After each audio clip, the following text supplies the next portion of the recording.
The rise of the Muslim Brotherhood in Egypt has raised alarm about the commitment of Islamist leaders to the peace treaty with Israel. President Mohamed Morsi has pledged to honor the deal, despite the Brotherhood's long opposition to the Israeli state. Darrag of the Brotherhood's political wing. Definitely, the peace has to be based on justice, okay? But Egypt is in no position right now to get into conflicts with anybody. As a responsible political force, we respect all the commitments of the state with others, you know, whether we like it or not, you know, at the times these commitments were made. In a sign of how unpopular the peace deal is, even such hedged promises draw criticism, not just from Mr. Morsi's fundamentalist rivals, but also from his secular liberal opponents. Political activist Wael Khalil. Part of the criticism to Morsi is that he's proven himself a bit too pragmatic to many of us.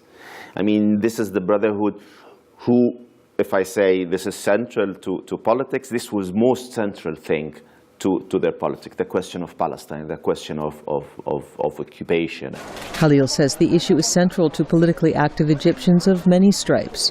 It's a passage to politicization for many of us. I was politicized on the Palestinian question. The street protests and the opposition to Mubarak started in solidarity within the uprising, the second Intifada in 2000 and 2001 and 2002. That much. Khalil concedes some Egyptians interchange the ideas of anti-Zionism and prejudice toward Jews.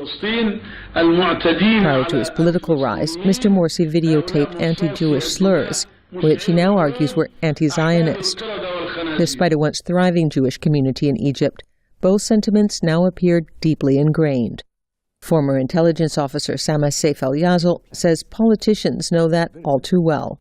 There is a card which many people play with. When you attack Israel, then you get a reputation in the street. So people do that in Egypt because of that.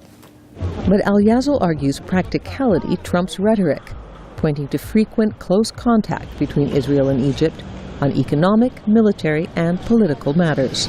Forget about what you see in the newspaper and what you hear in the TV, but the reality is the two countries are doing normal, just like Mubarak's time.